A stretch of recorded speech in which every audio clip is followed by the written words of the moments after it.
नमस्कार, देश काल में आपका स्वागत है। मैं हूं मुकेश कुमार।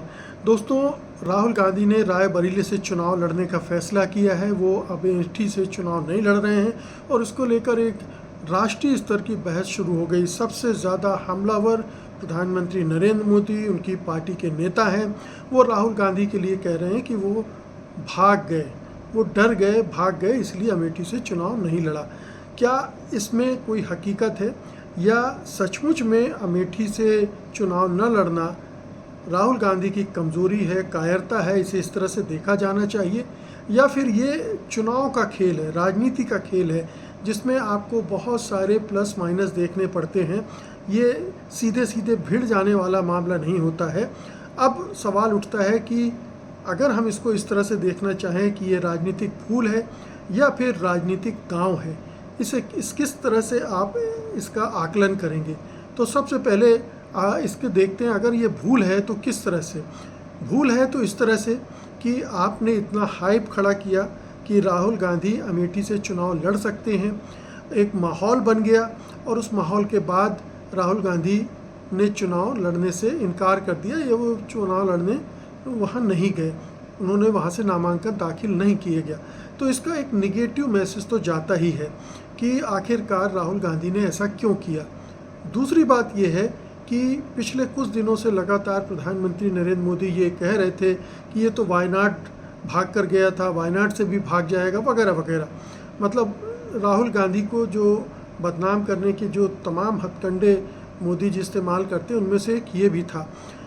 अब ऐसी सूरत में अगर राहुल गांधी अमेठी के मैदान में उतर पड़ते तो जाहिर है ये एक मैसेज जाता पूरे उत्तर प्रदेश में, पूरे देश में, कि वो आँख से आँख मिलाकर लड़ने के लिए आए हैं, वो पीछे नहीं हट रहे हैं। तो एक ये बड़ा पुख्ता संदेश जाता। इस लिहाज से आप मान सकते हैं कि ये संदेश अब नहीं जाएगा, इसलिए एक भूल है। उन्होंने एक सुरक्षित सीट चुनी है, रायबरेली, और वहाँ से लड़ रहे हैं। इसका मतलब है कि वो जोखिम लेने के लिए तैयार नहीं थे, जोखिम लेना नहीं चाहते थे। तो एक तो ये बात हो गई। लेकिन इसका दूसरा पक्ष है जिसमें हम राजनीतिक समझदारी की बात कर रहे हैं, राजनीतिक चतुराई की बात कर रहे हैं। उसमें सबसे बड़ी और महत्वपूर्ण बात यह है कि राहुल गांधी अगर अमेठी में लड़ते तो अमेठी में लड़ने में उनकी ऊर्जा ज़्यादा खत्म चुकती, उन्हें ज़्यादा समय देना पड़ता, क्योंकि वहाँ मुकाबला निश्चित रूप से थोड़ा टफ होता। क्योंकि स्मृति ईरानी जो कि मोदी जी की खासम खास हैं, उनको जिताने के लिए और राहुल गांधी को हराने के लिए भी पूरी बीजेपी का अमला वहाँ जुट जाता। तमाम मंत्री, राज्य की सरकार, योगी आदित्यनाथ और खुद प्रधानमंत्री नरेंद्र मोदी भी इस दौरान 3-4 दौरे करके एक माहौल बनाने की कोशिश करते। तो दबाव में आ जाती कांग्रेस और राहुल गांधी भी दबाव में आते, क्योंकि उनको भी ज़्यादा वक्त देना पड़ता। और ज़्यादा वक्त देने का मतलब ये है कि वो फंस जाते अपनी कॉन्स्टिट्यूंसी में। और जो वो स्टार कैंपेनर है, सबसे बड़े स्टार कैंपेनर हैं कांग्रेस पार्टी के, और उनकी ज़रूरत राष्ट्रीय स्तर पर है, वो फिर दूसरे हिस्सों में चुनाव प्रचार के लिए न जा पाते या कम जा पाते।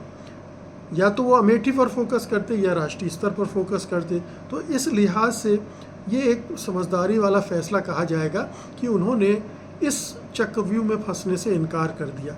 ये जो जाल था, जो उनके भगोड़े के रूप में बुना जा रहा था, वो उसमें नहीं फंसे, उससे निकल आए और उन्होंने ये स्वीकार कर लिया कि जो बीजेपी का प्रचार तंत्र है वो तो उनके पीछे वैसे भी पड़ा रहता है, वो भी उटपटांग कोई भी अनाप शनाप तर्क दे के उनको घेरने की कोशिश करते ही रहते हैं।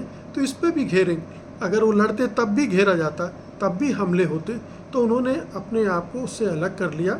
अब रायबरेली चूँकि ज़्यादा सुरक्षित सीट है, बहुत पारंपरिक सीट है, उस पर लगातार इंदिरा गांधी और सोनिया गांधी और अब वो खुद लड़ने पहुंच गए। तो एक पारंपरिक सीट है, उसको बचाने का जो उनका लक्ष्य रहा होगा वो भी हो गया है।